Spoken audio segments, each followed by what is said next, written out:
The immigration catch and release policy creates a huge backlog of immigration cases, but that could soon change. One America's John Hines has more from Washington.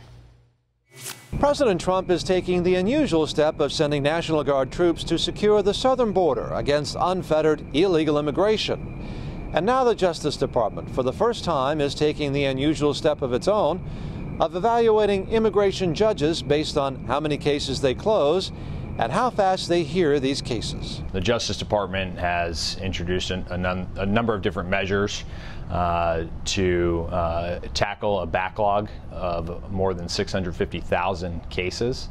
One of those measures is an introduction of performance metrics for immigration judges. One of those measures is a case completion metric of 700 cases per year, and that is the equivalent of 3 cases per day. So this is a first of its kind type implementation. We think that the metrics are reasonable. We think that they are achievable. This has never been done before, says Justice Department spokesperson Devin O'Malley, because the Immigration Judges Union prohibited it, until that changed following recent negotiations. But there's also a sense of urgency from the president to fix a system that needs fixing, as evidenced by a waiting list of some 650,000 immigration cases. This is important because the immigration system as it exists now is broken, and part of that is the immigration court system.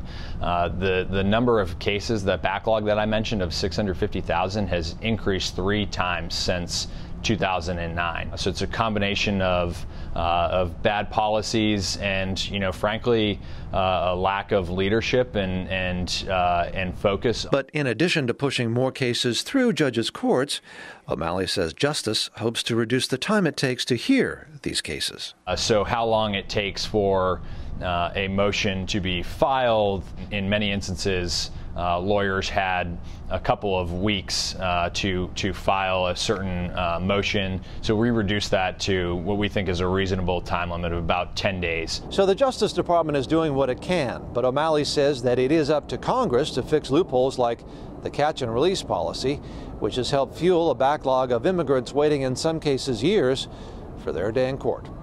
John Hines, One America News, Washington. We can use your help. Call your cable provider and kindly demand that One America News is added to your lineup.